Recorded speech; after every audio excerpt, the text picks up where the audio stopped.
Security Hub Podcast. Let's go. You're dealing with an expert in guerrilla warfare. With a man who's the best. With guns, with knives, with his bare hands. A man who's been trained to ignore pain, ignore weather, to live off the land. Job was to dispose of enemy personnel, to kill, period. We're going to have a fun episode. Life gets too fucking serious. Welcome back to another great episode of Security Hub Podcast. You thought I was going to stop using that as an intro, but I am not. It is back. With me today is Gordon Hurley, former Canadian SOF operator. Salute. Airborne Recce extraordinaire, winner of the 12th annual Best Hair in SOF competition, and author of Canada, the other place in North America. Yeah, and you guys get to watch me drink a blender full of protein. He wants to make this fun. So it was weird. Before we started, though, before he pressed live, he was like, I need you to arch your back like a dragon. And I was like, what? He's like, do it now. It's the only way I can get off these days. Boy, we got a fun episode today, man. Wow. Oh, man. So it's look, we talk about mental health and stress and how to live your best life, but we got to be able to laugh and enjoy things. And I think what really took me aback is when our first conversations together through Instagram were just like team room conversations. And I'm like, okay, this is awesome. This is what we got to do, because the reality is, when you get better, you still retain your humor. You still retain who you are. So we can't forget that. And we have to bring that up today. So Hurley, thank you for being here, man. Thank you. And let's dive into your journey, man. Tell us about yourself. Oh, man. I've been trying to refine it for the last while now because I talk so much. So, well,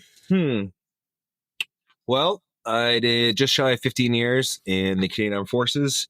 Half of which, as you have said, was as a light infantry airborne reconnaissance patrolman. No big deal. And then I made the jump to our special operations. So I first tried out for JTF2. I passed my selection and I was told to come back.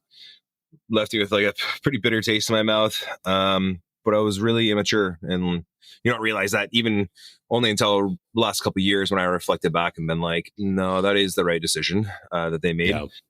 But that shit fired me up. So the next year I went to Canadian Special Operations Regiment. So people don't like the tier system in Canada because they think it's two different mandates, and it is different. But JTF2 holds the national alert, I guess. Like, they're our first line of defense, and if shit pops off with police that they can't handle it, like in a rare circumstance, like a militia movement, then like, yeah, that would be their go-to. They shoot. They're amazing shooters. That's the only difference between, in my opinion, like operator from CSOR and JTF2, is that it's the same cut of man. It's just like you. It's just like when people, Green Beret versus Navy SEAL versus this. It's like, yeah. My dad would go hot and horny being like, did you work with any SEALs? And it's like, man, it's the cut. Stop talking about the SEALs. Stop talking about the SEALs. They have everything. But yeah, it's I don't know. A special forces guy is a special forces guy. Like, yeah, very, very small details as you move up. So I tried out for Canadian Special Operations Regiment. I became a special operator. I did that for just shy about a year and a half, 2 years. I was voluntold to become a JTAC. We don't have STS up here. We don't have combat controllers. There's no like Air Force Special Forces. So it's organically created, which makes it unique. It also makes it really challenging because you're taking meatheads and saying, hey, we need to make you do this extremely intricate and stressful job.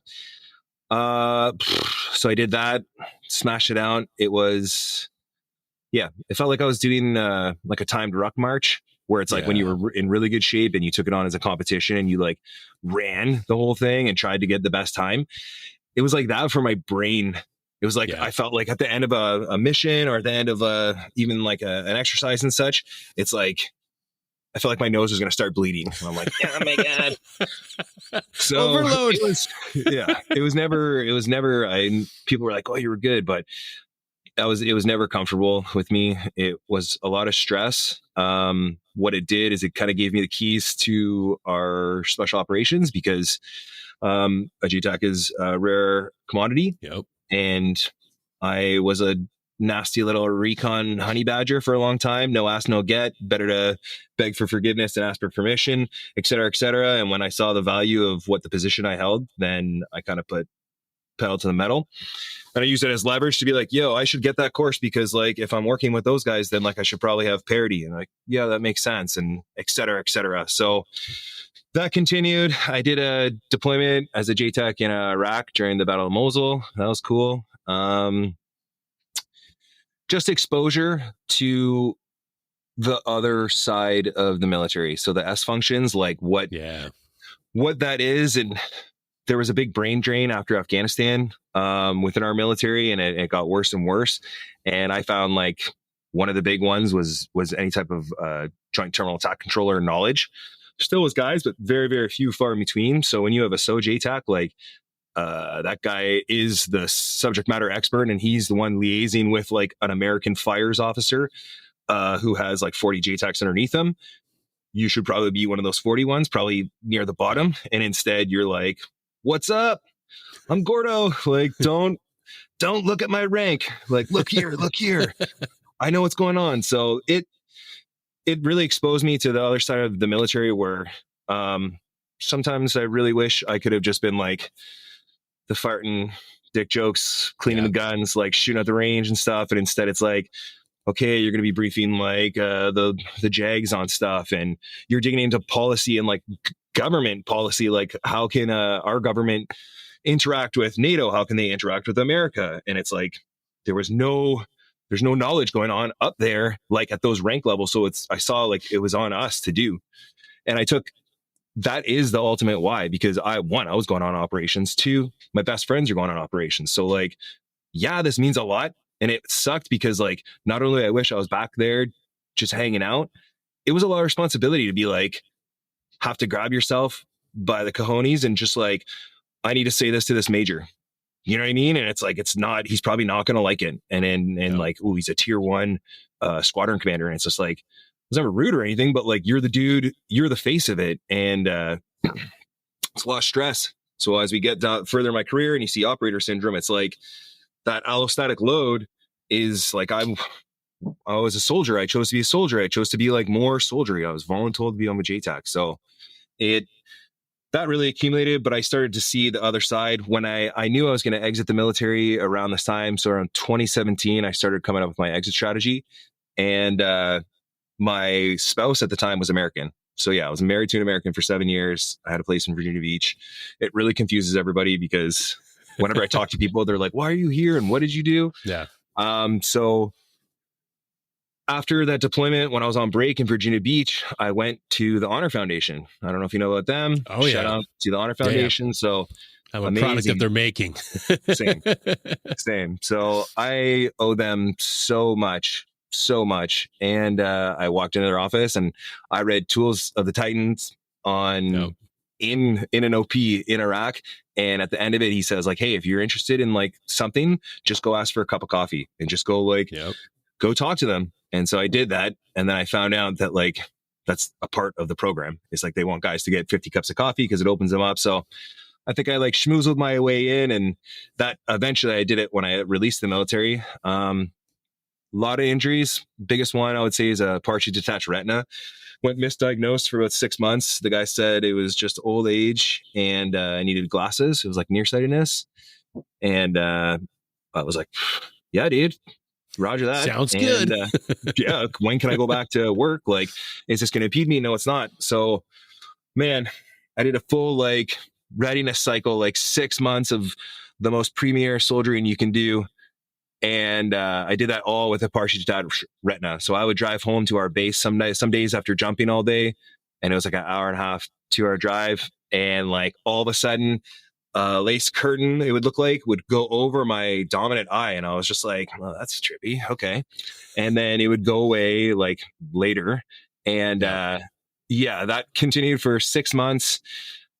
My medical guy, like, it's not all their fault. It was like a month of me being like, okay, yeah, the professional said to me that it's just old age. So you just think that, and then it keeps progressing. So I talked to my doctor, and he's like, let me talk to my guy. Then all of a sudden it's 2 months, and then it's like re-engage with them, or they're like, oh yeah, right, let me talk to that guy. You're at 3 months. They can't. Then 4 months, they can't get me to see that guy. So now I'm going to go see this guy over here. So now it's at 5 months, and beautiful summer day, parachuting all day. Gonna go see the ophthalmologist guy or optometrist, whatever the more advanced one is, in town.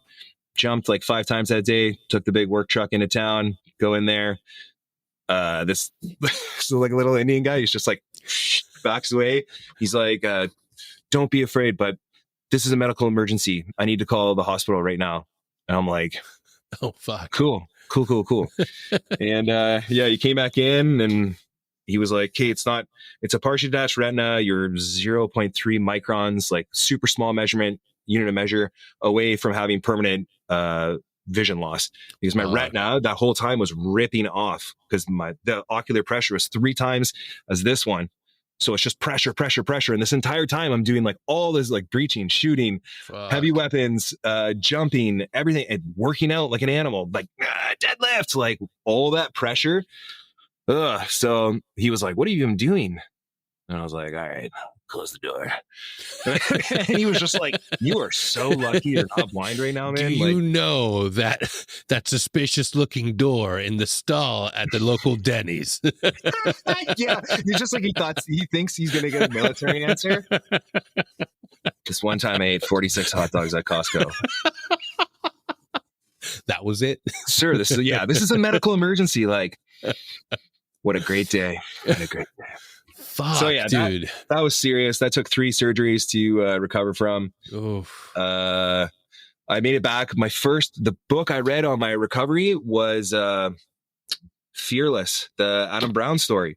Yeah. Just randomly, you know who I'm talking about? Yeah. Navy SEAL, went to SEAL Team 6, lost his eye for everyone. He had a training accident, and then he was like, "Fuck it, take it," and then still banged it out. When he went to Team 6, they were like, "You only have one eye," and he said the standard's a standard, and they were like, "Okay." And so I read that book on my recovery, and wow, like I think of that guy often. I've never met him, obviously, anything like that, but like that set it in stone for me to say, okay, man, like, what are you going to do? Like, you're going to back out. You're not going to go do, like, you just read a book on a guy that did that and then like continued to deploy and unfortunately passed away. But like, that makes it like more for me to be like, nah, you should like honor that dude and like get back in the saddle. So I came back after 3 months off in Virginia Beach, and my doctor's like, "All right, like, so medical release like process."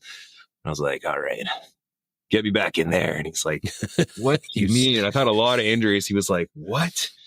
And I told him same thing, man. Standard's a standard. If I can do it, then who cares? And I did it. When I was back I deployed like 6-7 months later with the team. And I would just make a joke like, "Hey, you guys got your one-eye JTAC. Like, this would be sweet, dude." Like, what? So you don't need 2 eyes to control. yeah, it makes night way easier. So that happened. I got my deployment, and then COVID was the year after that. Oh man, in March, and I was married to an American, and they shut the borders down. So that was like the end of that. And around the same time, I was like, okay, I'm enacting my release plan because I had all these injuries. There was like a golden ticket to get a medical release because I was so messed up, and I didn't even know how messed up I was until like well after it, right? And now we're only learning with like people, Dr. Chris Free and Kate Pate, all these like amazing human beings, and stuff's falling off. Stuff's like the wheels start coming off. I made it like a stupid promise to myself to like not. The JTAC cell had a really bad reputation for burning guys down, because you were one of one, and you kind of had as much leash as you want, and you can have as much effect as you want. And sometimes even going against a system with logic, you're not going to achieve the effect that you want. And that could sometimes still be like at the detriment to a ground force. So that's a lot to carry for that amount of time with no cool rank upgrade. You're just like banging it out as a corporal, maybe a master corporal sergeant, like, but still the heavy lifting's done by these like young guys who are just like thrown into this position. So in my mind, I'm like, no, I'm not going to break. I can't like break in front of these dudes, basically, is I think what I was thinking. And that meant like when I put my medical release in, then I can like I can be like, okay, like I did it. I made it through, like not having an ND or AD. Like I made it through my career. I didn't do that thing. That's fine. I didn't take a knee. And like, man, that was probably the worst thing you could do. And when you transition out of special operations, I hear it from the American side too, but like when you get off that train, man, it's moving and it doesn't stop. It doesn't stop for you. Yeah. It's a mentality. While you're still in the team, you think it's like, oh man, like I'll always be part of this. You know, it's brotherhood. You earned your spot here.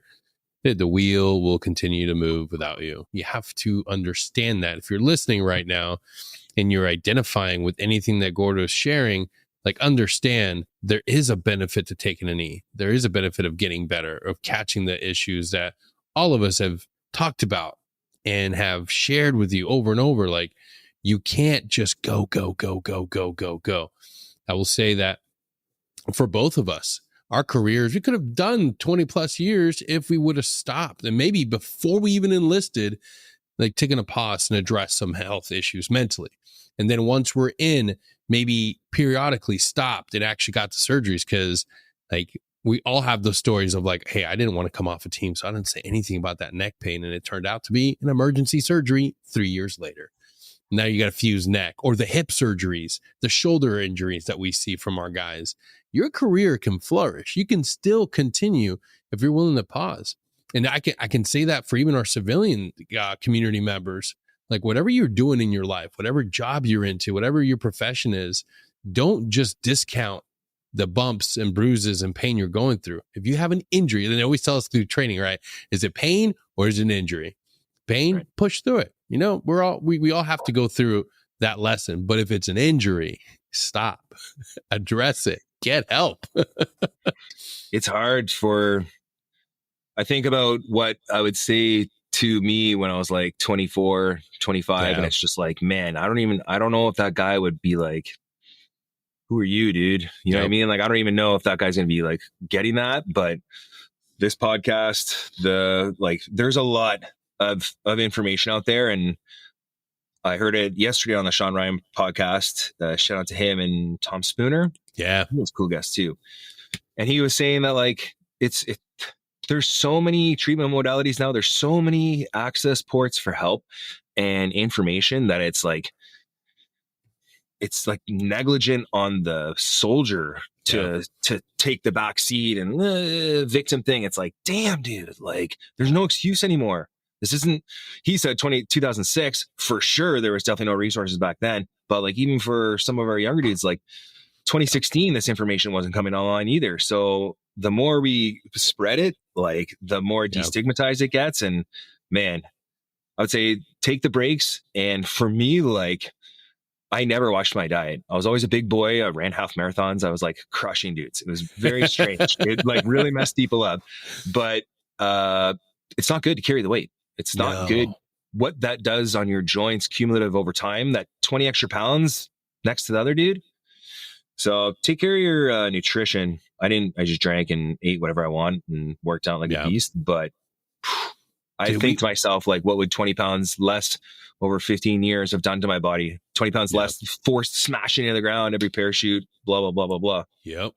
Dude, we grew up and came up in the GWOT era, and I idolized and I looked up to the fucking yoked out muscle dudes on the teams. Like, I was trying to figure out that fucking cheat code. I wanted to get fucking yoked out. I wanted to be the biggest dude.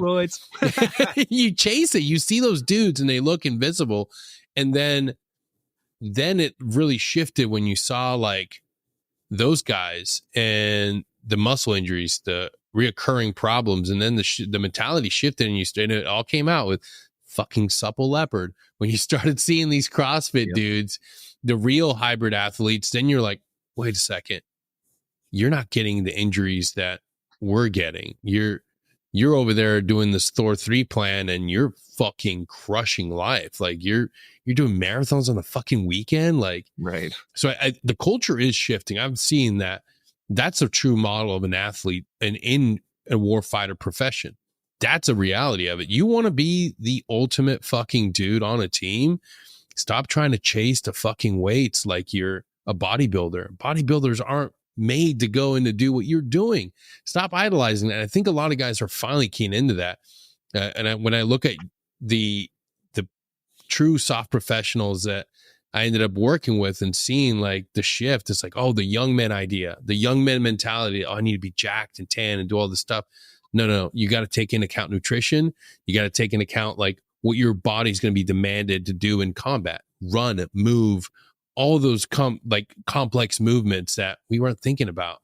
Like, and Right.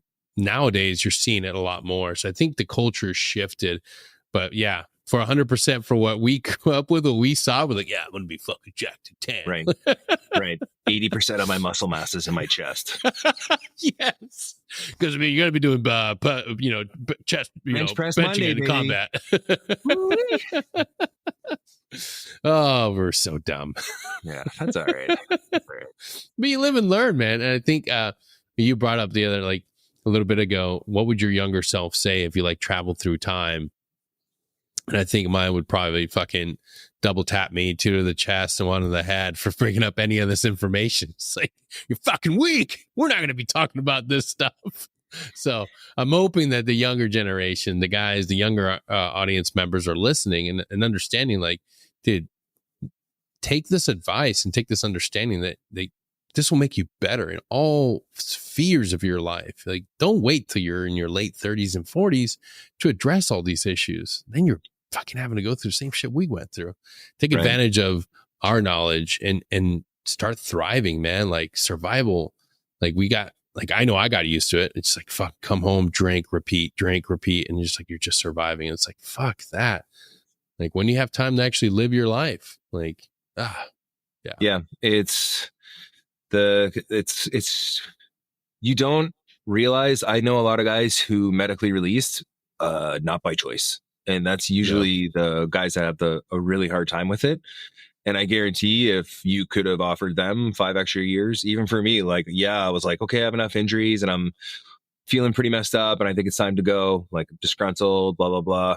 And if I didn't have those physical injuries or mental injuries, then like you said, it'd be another 5-10 years. Yep. Maybe it would be completing a full career. And then for the guys that do get medically released who have a hard time because it was not by choice, I guarantee you they would want those extra 5-10 years. So Yep. it's extremely important to take care of yourself. And for the love of God, man, like I released, like I said, 36, 15 years, and I had shoulder surgery, knee surgery, back to back. I've had like 2 surgery, but that's not the same. And I just signed paperwork for elbow surgery about 2 weeks ago. oof.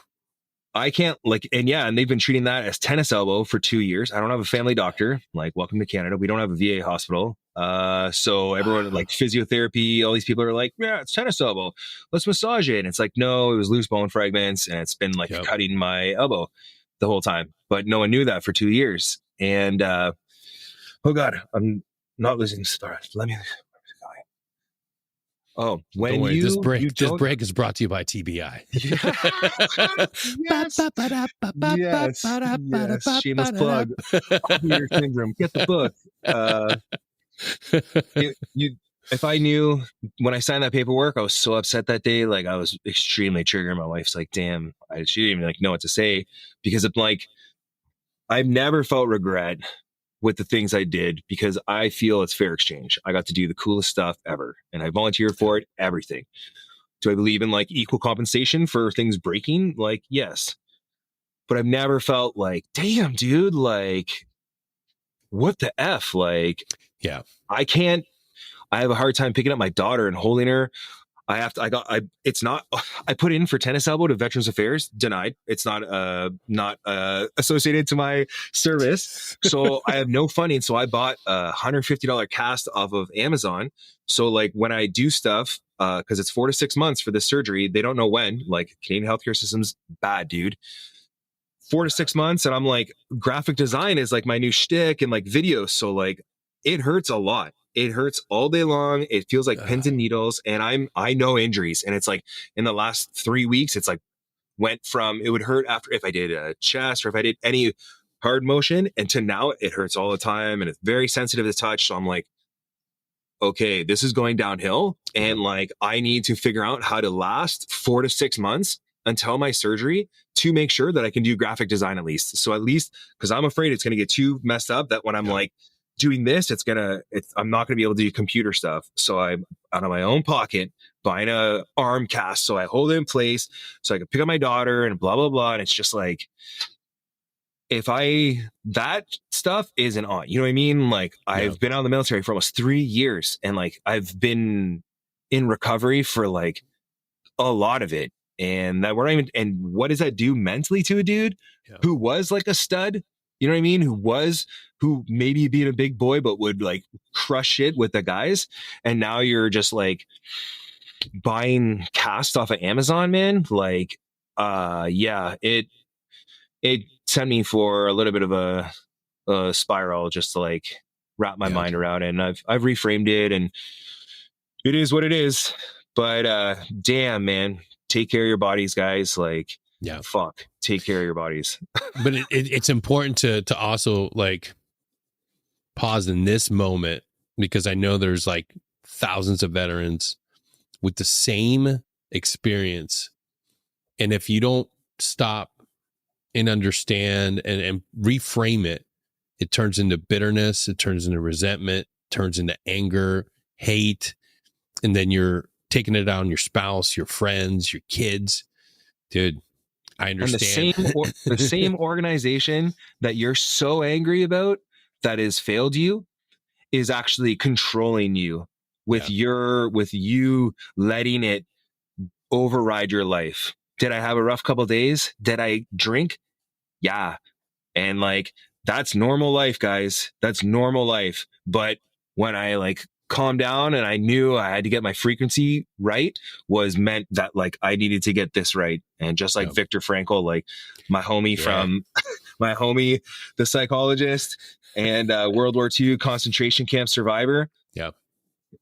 Your mind is the most powerful thing you have, and you have complete control over how you want to feel or how you want to respond to something. And no one wants to hear that shit. I'm tracking that, guys. But like, you are giving the organizations or whatever thing you're angry about the power right back. And it's just going to be a cycle. So take the power back. Absolutely. And man, another great, amazing author. I found his book through Getting Help, Man's Search for Meaning. And we'll go on this little tangent because there's so much knowledge in that book that speaks to us veterans, to speaks to anybody that's suffering for the sake of just suffering is not good for us. Take that pain, understand that, like, okay, like I'm limited in my mobility, but I don't want to sit here in the suffering. I can give back. I can do something. I can be of service to somebody. And that sounds crazy, right? You're telling me that I'm suffering in my pain. I can't move without back pain and knee pain. And you want me to help and be of service to others? Fuck you, Denny. No, here's why. Here's why it's proven to work.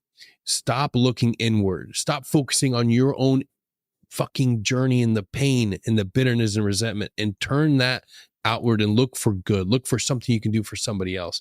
And here's the thing. When you do something for others, when you're helping your family, your friends, or even a stranger, that gratitude, that compassion, that, hey, man, thank you for helping me. That little bit of connection with somebody else is going to help you through your suffering. Don't believe me? Why do you think that I do peer-to-peer support? Why do you think I sit here and I bring these awesome people and have these conversations? Because I know it matters to somebody. It's going to help connect somebody that's in that moment lost and in pain. And if what Gordon is sharing right now, if what I'm saying or what any of the past guests say to bring them a moment of relief, then fuck yeah, dude. We get so connected with our own suffering, with our own pain, that we forget that others have it worse or just as bad, and they need somebody there. If you can do something good of service to somebody else in a dire situation, it'll help you feel connected to the world. It'll help you put a reference of what you're dealing with. For the longest time, I couldn't walk without constant fucking pain. And that script became something that was infinitely more powerful than anything I ever experienced. I'm constantly in fucking pain. fuck this world. I'm Your always identity. in fucking pain. It became my fucking identity. The And the wounded soldier. And the VA and everybody you talk to that doesn't really understand veterans will continue to give you that identity. It'll give you like a fucking Yeah, they warm will. blanket and like, yeah, fuck yeah, you're broken. Yeah, beat this girl and be angry. But you're better than that. And I was better than that. And I realized that pain is a part of life. And some pain dissipates quickly, some doesn't. And that's okay too. Life is about being able to go through your life, go through the suffering, and understand that this is a part of the journey. I don't want to numb out. I don't want to just take medication to numb the pain. I would rather have pain and discomfort than live in a state of comfort. And that's what a lot of people are being told to do. Smoke yourself to a fucking point where you're numb. Drink yourself to a point of, oh, hey, baby, pop all these fucking medications and just quietly fucking drool all over yourself. I don't want to live that life. Unfortunately, I've seen friends die from that life, and I don't want to see anybody else go through that. And I'm telling you right now, as Gordon has shared, we all live with pain. It's normal. Abnormal amounts of pain are out there, and you can get help for chronic pain that just doesn't go away and make it so it dials back. But trust me, there is a way to approach life and understand that pain is a part of it. Whether it's emotional pain or physical pain, it's okay. Choose discomfort. Treat it to the point where it's like it's livable. Treat it to the point where you can get up and be like, yeah, I might not be able to run a fucking marathon, but I can walk for 40 minutes. Right. I can work out and do yoga. Man, there's nothing more powerful than seeing people take ownership of their life and be able to say, you know what? I don't want to just numb out. Like, numbing out is for fucking quitters. It's for people that just want to survive. And I want everybody out there listening, especially our veterans and first responders and our civilian brothers and sisters, choose to thrive. And thrive sometimes means embracing the hard fucking work that is life, man. And it's beautiful. We don't want a life of comfort. What does a life of comfort mean? People on social welfare and on programs that don't do anything. Well, that's a life of comfort. Exactly. It's not real. It's like you said, like, man, bad shit happens. That's life. I want my life when I die, I want to be tired. I want to be tired from living.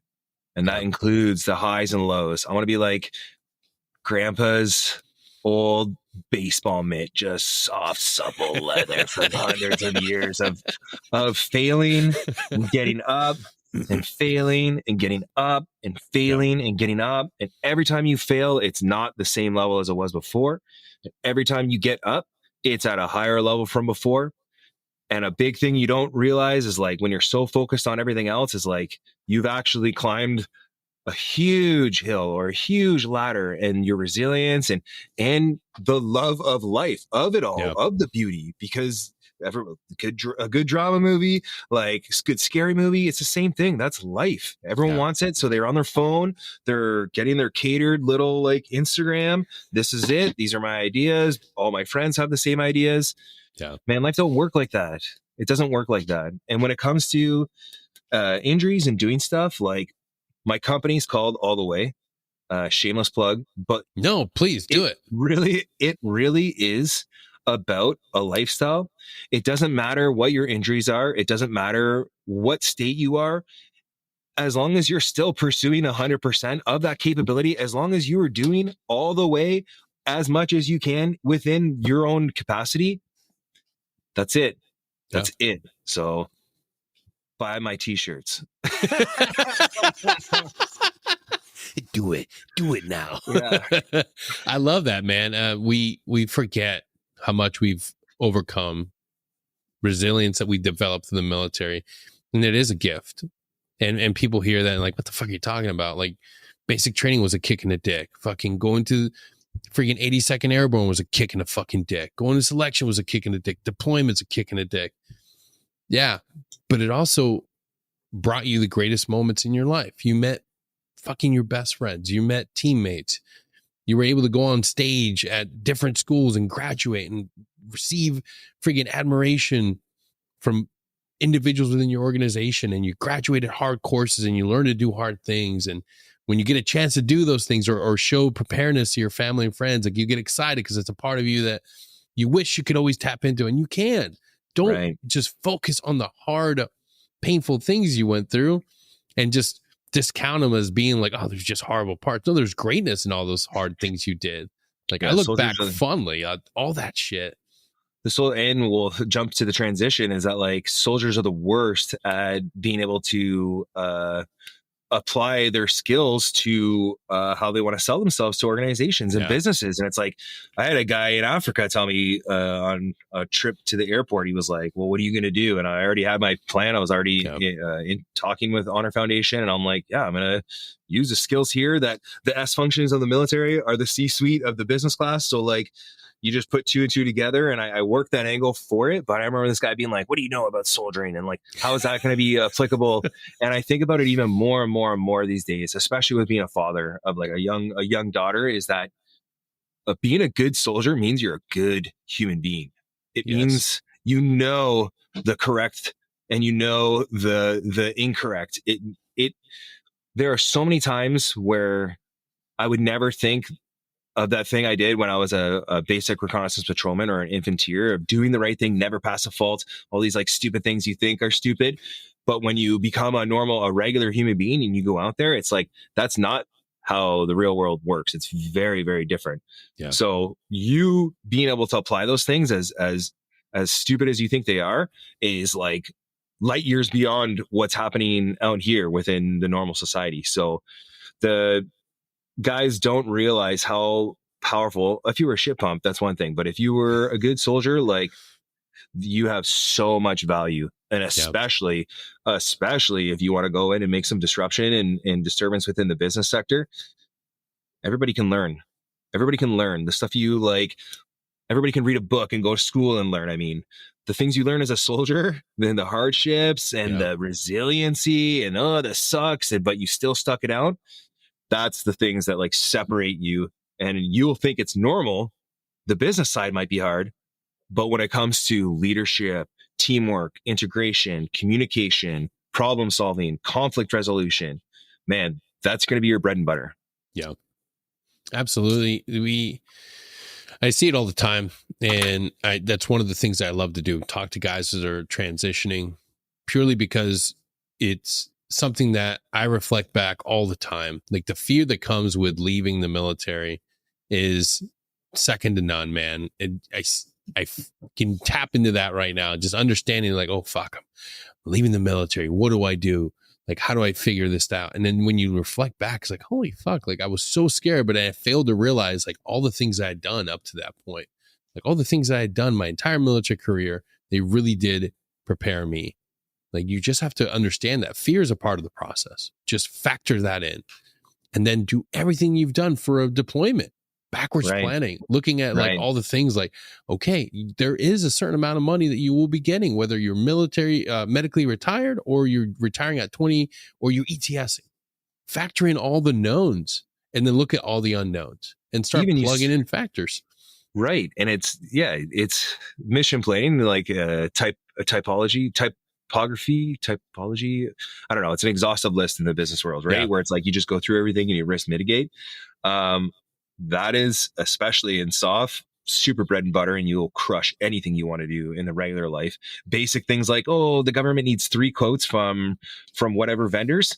Yeah. That is like not a normal thing that's taught in business schools and stuff, but it's like not just like known, but for us, we're like, oh, like, why are they making me do this course? And it's like, no, that is really good business practice. Yeah. And same with like a small team deployment, and the prep for it was like, Gordo, you're in charge of the food meat plan for the next 6 months. Like, what does that mean? As like a young operator, like, okay. And it's like, that means you're going to figure out everything that we need to eat, and you're going to have to plan for that for 6 months. And you need to go link in with these people and come up with a 6-month feeding plan for your group in Africa, like in an austere place. How are you going to get it? Blah, blah, blah, blah, blah, blah, blah. It sounds so mundane. You know what I mean? You're just like, like, what? No, dude, that is serious planning. Like, you tell that to someone in a city side, they're going to be like, whoa, that's some competent stuff. And we just like, when's the next range? And it's like, yeah, roger that. But like, you shoot your guns on the weekend. Like, you're going to have to get a job after this, and life doesn't stop. And I like business. I like kind of that environment because it's still competitive. It kind of gives me the vibe of like, I like it because the success is more on my shoulders and not like it was about the team before, but now you're solo. So it's like, can I do this? Like, how can I do it? Honor Foundation, like insert them and you start seeing it. And just like, if you need help, there are so many organizations willing to help you with transition that like, guys, there's no excuse anymore. Go on YouTube, reach out. You're not worthless. You have a lot of skills. Yeah. Or reach out to us at Security Hot Podcast. You just go to open up your email and type this in. Oh, wait, tell me when you're ready. Are we ready? Okay. sechaltpodcast@gmail.com. That's SEC podcast@gmail.com. Hit us up. You're transitioning, need some pointers on what organizations to reach out to. Let us know, and we will send you a list of organizations to go to. And here's a cheat code for you. We're going to recommend the Honor Foundation. That's what helped me in my journey. That's what's helped Gordon. That's what's helped a vast majority of our guests get that understanding of what to do for the next step. Let me tell you what's one thing that you're going to have to figure out for yourself. And that is your passion. That is what you are really, truly passionate about. Everybody wants to focus on the money. And I get it. You have kids to feed. You have a wife to take care of. You've got 2 dogs to take care of and a cat if you're in the Navy. But I will tell you this. None of that is going to prepare you for that 7-month freaking come to Jesus moment where you're like, I fucking hate finances and I hate working at a bank. Don't go into that. If you're not passionate about it, what is your passion? I am asking you right now, whether you're driving or you're at home listening to this with your family. I hope to God you're not doing that because we are not rated for kids. But let me tell you this. Take a full weekend. That's right. A full weekend and just meditate and think about what you're passionate about. And it's not, don't think of anything being too funny or too impossible. Really think and write out what you're passionate about, because I will tell you this from my own experience, seeing my own friends that prepared for this and they went into what they were actually passionate about. Individuals are thriving in things like working for NASCAR, working for Fox, working at ESPN, working for Apple, for Google. All these things that you think are impossible are actually very much possible if you sit down and you think about what you're passionate about. If you think about what you really want to do. Yeah, I think the passion part too is what gets people all messed up. Well, I'm passionate about agendas, books. I'm passionate about books. Fine, Denny. That's what I'm passionate about, right? Because that's what guys are going to do. Like, what does that even mean? What does that even mean? How am I supposed to make money? Pump the brakes. Check this out. I like books. I want to be an author.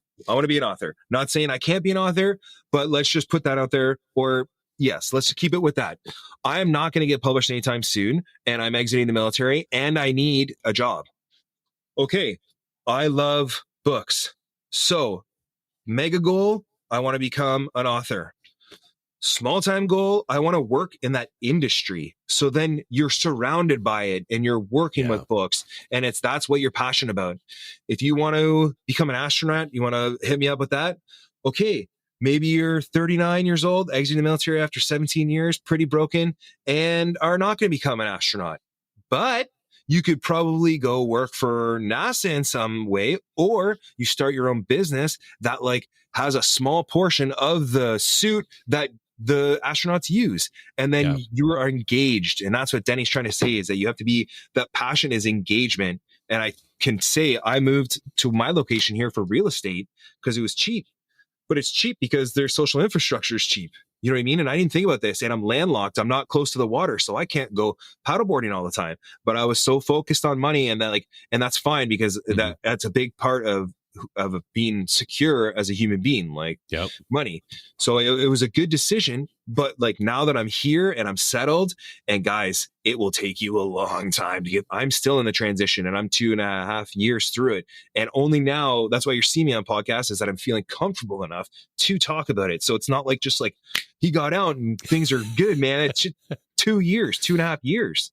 So, but think about it. It's not just about money. Like when the frequency calms down and that spring gets uncoiled, that's your brain and your emotions, then the dust is going to settle and you're really going to see what's most important. And I would probably think money is not one of them a lot of the time. Yeah. And you have to look at the other thing too, that I didn't even factor in were all the benefits and resources that you have available to you. Because nonprofit work is out there and you never know what you could use as that stepping stone to that real endeavor that you want to do. So if you want to work at a business, but you have to get a certain degree. You have college benefits, go back to school. I always tell people, if you have a passion for something like going into law or becoming a doctor, don't discount that, because there are resources to get you there. Right. There are resources that will get you, you will get paid while you go to school. You'll be able to study what you're passionate about. And at the end of that road, and it's a journey, I get it. It's like friggin' Frodo and Sam going to Mordor, becoming a doctor, becoming a lawyer, becoming any of these certifiable skills that take a lot. It takes a lot of dedication, commitment, but it will get you there. You will be able to get there to that journey. And the other thing to not sleep on is trades, journeyman, friggin' HVAC, anything. If you want to do construction, if you want to go home inspection, we got people that are doing that right now. And all it takes and all it takes is figuring out that, like, I have a passion for this. Right. And we got people. It doesn't all need over. to be the astronaut thing or anything. Yeah. It could be whittling wooden spoons. That's fine. But like, you can structure it so that you can still get money, which everyone needs, but still be passionate. Work is work, right? Sometimes, I guess that's maybe not the nicest thing to say, but truly, I wish I could like just make graphic design and do cool stuff. I guess I'm on my way. I know my why, but there's still going to be some stuff that you're going to have to sacrifice, and it's still going to be work. It's like rucksacking. Yeah. People are like, what's the best rucksack? Man, you put 100 pounds in anything, it's going to feel like shit on your back. So like, you just got to do it. Yeah. And it's exactly what you said. Like, I structured my next step methodically, doing what I love to do. Like, I love audio production and podcasting. And when I finally put myself out there, when I finally was willing to see like, hey, I can produce shows and get paid to do it. That first contract with that first for that first year of production work was the greatest success I had, understanding that like there's value in what I do. I can produce something and everybody can get there. You just have to be willing to bet on yourself. And that's the thing that people look at the journey and people say like, oh man, fuck you. You got lucky. No, I didn't. I didn't get fucking lucky. I worked my ass off and I made 3 to 4 seasons of shitty podcasting. And I was lucky. And I put myself out there and I said, hey, I can do this for you. Like, here's my proof. And the stories are out there. Individuals that bet on themselves. There's entrepreneurial courses that are for free. There are people willing to teach you how to do what you're passionate about. You just have to say, I'm going to bet on myself. And I didn't want to. I didn't want to at first. And I'm sure you didn't want to at first. I say it's you're jump qualified. You said you're 82nd Airborne. Yeah. I was going to wear an Airborne shirt today. We have a thing called Airborne Fridays at the unit. But when the light goes green, you're jumping, dude.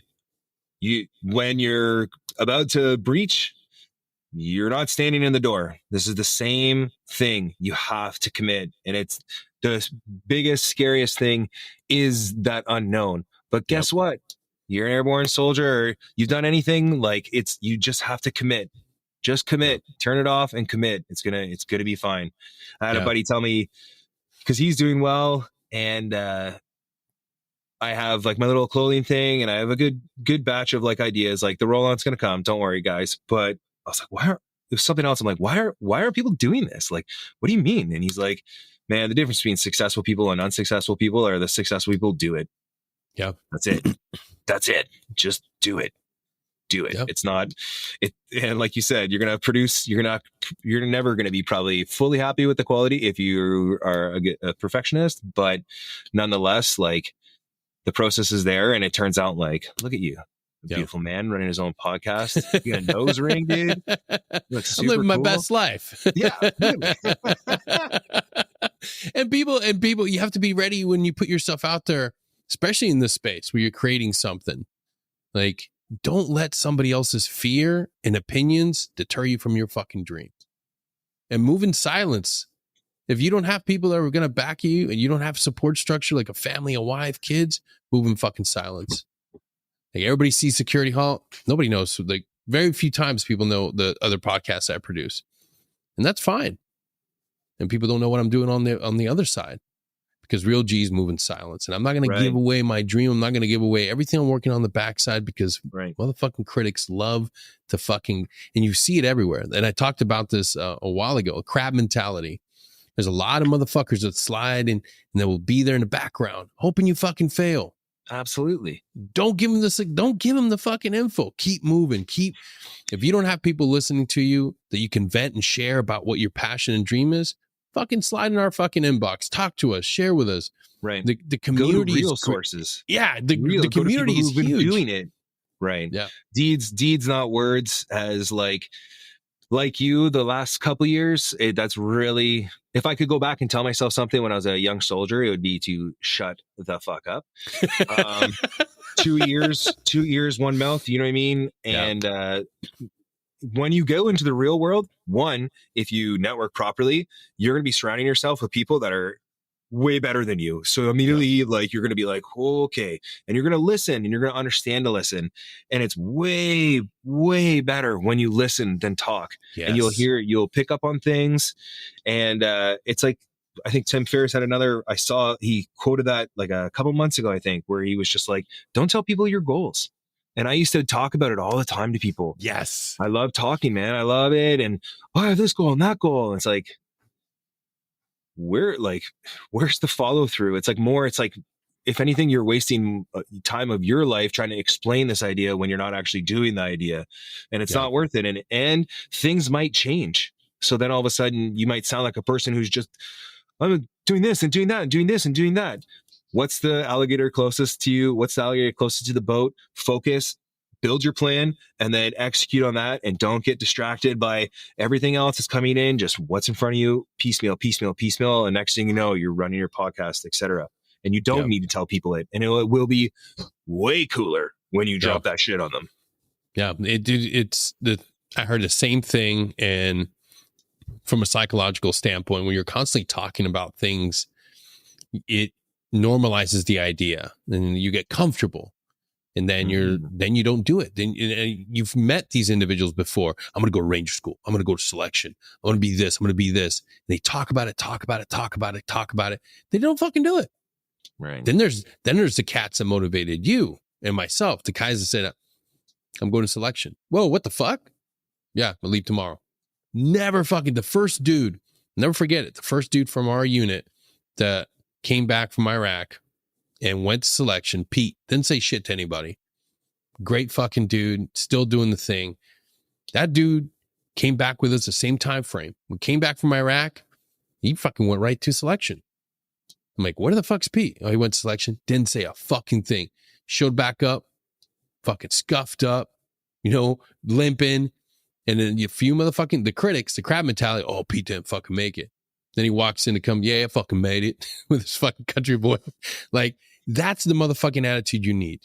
Like, people are going to bet against you. Don't give them the ability to fucking talk shit to you. Yum. Yeah.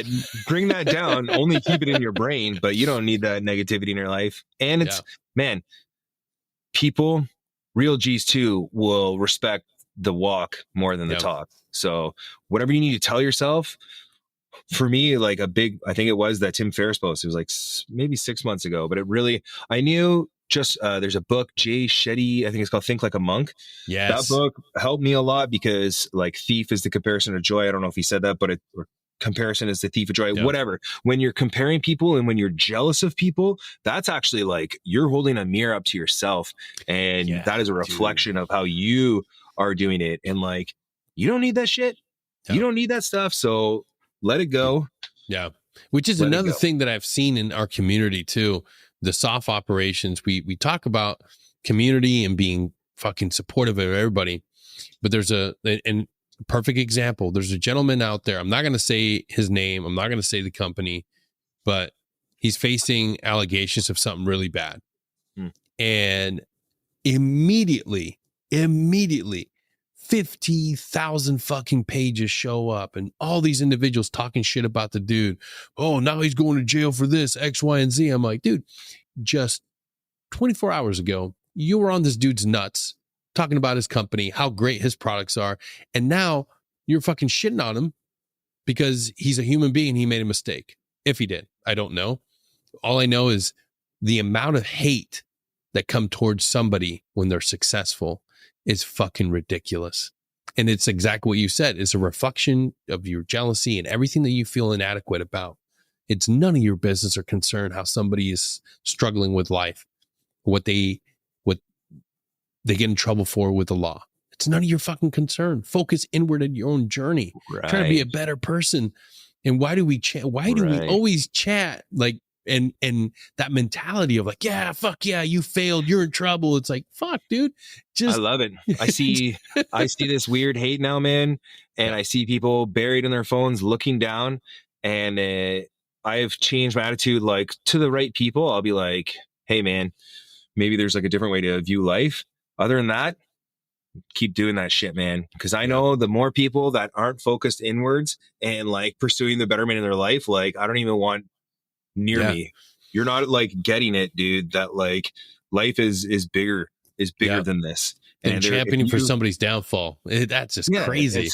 It's you're so many people's eyes are off the ball, and that is the society's issue right now. Like, we'll say all of North America, all the woke stuff, everything. It's like, guys, there's some serious issues that we could be like trying to figure out right now. And I get it.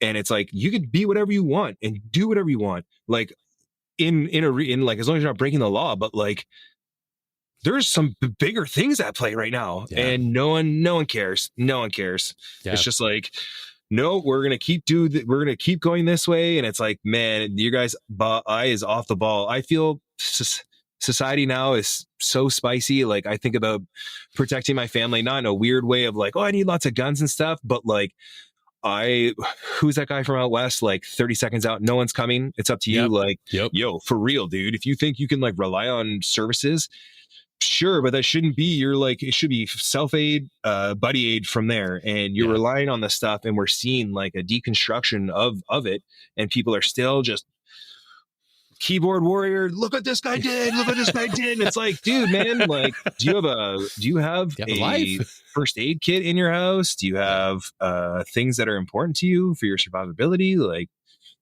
I don't know. It's crazy. And you're right. Yeah. Human gonna human. I used to say, I want to make a sticker, because I used to get angry at my dog. And then I finally, like, probably around the same time, I'm having a lot of more self-reflection and meditation and stuff. And I just realized, like, I'm getting angry at the dog, not like real angry, but like, why are you doing that? It's like, he's a dog, man. Like, what do you mean? Dog's gonna dog. Human is gonna human. Alligator's gonna alligate. Right. Right. Dude, real quick, man. In this second chapter of your life, what are some things that you're excited about? What's the creativeness? Because this is a whole different endeavor. This is just like myself going into the creative space. Like, what energizes you and gets you excited when you wake up? What are some things on the horizon that you're working towards? Yeah. Graphic design wise, I wish I could just do the illustrations, and I think when I'm retired, like really retired, I'll be like in the programs more, but I see that there's space to grow all the way into something bigger. And so I'm going to lean on like my business, like experience, like leverage of talking to people to be able to grow this to be something bigger. I think there's a gap in the Canadian market for cool looking apparel, no shade to anyone else. And I think I can fill it.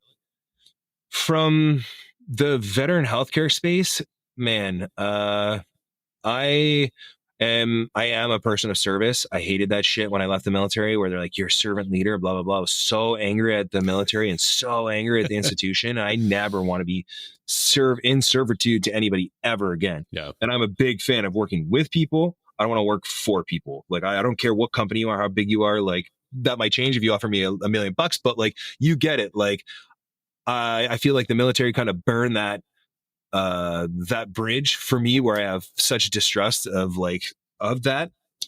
So I found out though that I am a little bit of a servant. I spent just over a year volunteering with at-risk youth. That really grounded me when you were talking about volunteering. All y'all medical release dudes, just feeling sorry for yourself. for real, shut the F up, man. Go down to a homeless shelter, go somewhere, go work with people that are in true need. And then let's have a checkup in 2 months and see if you have some more gratitude in your self-pity puddle. Yep. Wow. Hope you don't get hate for that. So that's okay. You can refer all hate mail to Gordo Gordon Hurley at hotmail.com. 696969696969 at hotmail.com. So I've kind of embraced it a little bit. I started seeing the nonprofit space. I had a buddy in distress. I helped him get in touch with, or I ended up getting in touch with Heroic Hearts Canada. So there's an American version, Heroic Hearts Project USA, massive nonprofit leading the charge down in the States. We're not set up in Canada. They have no money. So we need money. Everyone's ghosted our executive director, all the big money people. So I've been helping him behind the scenes, and now I'm going to use my graphic design to help lead their head of engagement for Heroic Hearts Canada and kind of get the social media going and deliver to the community to say, hey, man, we got no money, but we have the information. The moment we have money, we can start running clinics and getting people treatment. The unique thing about Canada is that it's legal above board, and it'll all be in partnership with clinical research study through universities. So all of this data that we get from it will be like used above it. We can't just send a dude to go do ayahuasca in Peru from a dirty water bottle and like enchilada and like everything's good. Well, there's nothing wrong with that, but like legally, as like what we're doing with Heroic Hearts Canada is trying to make sure that the government is accepting this and Veterans Affairs is accepting this, and then start to cover it. And we can't do that. And it pisses a lot of people off because like, I know how the organizations work and they do amazing work, and it breaks our heart that we can't just like send a dude to get that. But we have to turn around to Health Canada and say our hand on our heart, not our hand on our heart, paperwork, medical real paperwork, and be like, yeah, man, this is as if you went to a hospital in Canada or a nurse practitioner's clinic, whatever. So I'm taking over that position, and that kind of goes hand in hand with the webinars I'm doing monthly right now. Came from a place of hate and anger from looking down, seeing America. I heard yesterday there's like 80 something nonprofits for your special operations alone. So much advancement, so much money, so much support. It's truly a reflection of the national opinion on the military. So I think face to face, when I talk to people, they are truly supportive of our military. And I think there are a lot of them, but because it's not talked about, it's not like it's not put into like, oh, our military needs X amount of money. They just don't talk about it. So then there's more money to other resources. Obviously, this is fucking Gordo talking to you, not like a political strategist. But from my perspective, the view on the military is just like, they don't know. And they don't know. And it's like not their fault. Because when you talk to them, they're like, we love the military. Like so many old people, like, go kill the Taliban. Like as you walk away, they're like, go get them. I hope you kill a bunch of them. You're just like, Jesus, sweet, go Canada. Like this isn't America. But I realized nothing was getting done about it. I started having connections within the community down the States with like Dr. Kate Pate, shout out. And I was like, dude, do you want to do a podcast or you want to do a webinar? And I'm going to put it on for the community. I don't care. I'll do it all myself. And she said, yeah, absolutely. I went to my executive director for Heroic Hearts and I was like, I'm going to do this thing. And he's like, nice. Where are you going to get the money for it? And I was like, what do you mean? What money? Like it's Zoom. It's free. It's free. nah, partner. Nah. So it's like $1,700-$1,800, which I knew it's not that much money and I was willing to pay for it myself, but I thought it would have a lot more weight that if I incorporated all the businesses across Canada that were soft owned, soft operated, that this would carry more weight to the community and they would see like, wow, everybody's on board with it. I had another guy particularly step up and donate another like $3,500 on that original one to get the large format webinar. And one person has led to the next person, has led to the next person. And it's like what you said earlier. I have a saying like luck breeds luck. My buddy didn't like that because he doesn't believe in luck. So I said, good breeds good. If you push good energy, man. Does that work? Yeah. Can I go with this? But it's so true though. It's so messed up. It's so backwards, guys. if you push good energy and you just push good, the opportunities and just the opportunities will come back to you tenfold, and how you feel is a millionfold. So push good energy. And what's happening is that I've been pushed the one person who's then give me to the next expert, who's give me to the next expert, who give me to the next expert. So it's working out very well. At first, I didn't know what the point of it all was going to be, but I think at the end of the series, at the end of the year, we're going to have a cumulative package of the most up-to-date veteran healthcare, not just soft specific. That was just the first angle. As of 2024, here you go. And it's like, I'm about end of the month. We just did Lake Gangling block. Shout out Dr. Sean Mulvaney. We're going to do the legal realm of psychedelics. So I'm kicking off the psychedelic series, and it's going to be, nice. I have one of the top lawyers of Canada for psychedelics. He's going to lay the legal landscape for everyone. After that, I have one of the top professors in Canada for the history of psychedelics. And then after that, we're going to get into every single major psychedelic with like a world expert. And so at the end of it, everyone's kind of tracking what's going on. And from there, I got a bunch of other stuff. Hell yeah, man. I'm kind of flying by the seat of my pants, but it's got to get done. And if that means Gordo's got to do it, it's kind of the same angle that it was as a JTAC, as a corporal JTAC, like doing the stuff I was doing at such a high level.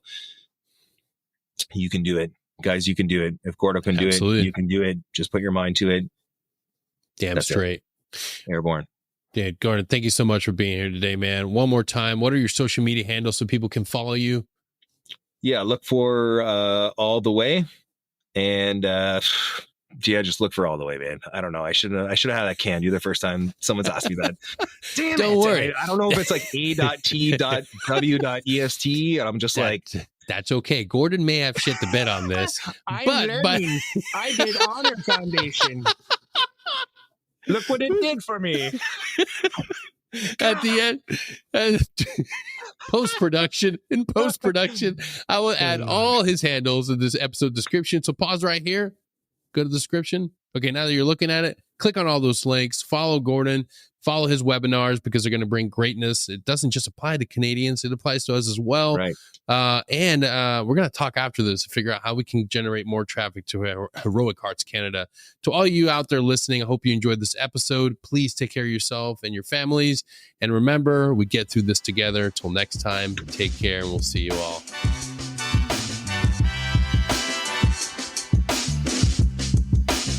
If you like what we're doing and you're enjoying the show, don't forget to share us, like us, subscribe, and head on over to our Patreon where you can be part of our community and get access to all of our episodes as soon as they drop.